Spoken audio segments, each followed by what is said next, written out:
Okay, I want to start talking about this organizer. So yesterday you were to pick your side. Are dangerous stunts on social media, is it social media's fault, or no, social media is not to blame? Yesterday you were supposed to come up with 3 pieces of evidence that support your opinion from the article.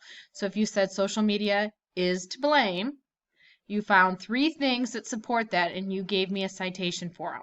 This is the author, and then you got rid of this underscore and you just put a page number, just a number. If you think social media is not at fault, you found 3 pieces of evidence that support why it's not at fault. Then today, you're going to kind of have to keep straight in your head, but you're thinking about the other side.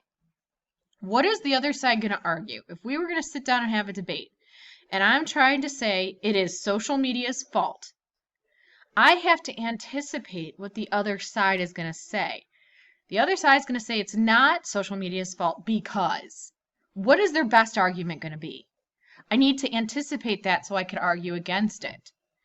So if I think it is social media's fault, well, what are the people who say it's not social media's fault going to say about that?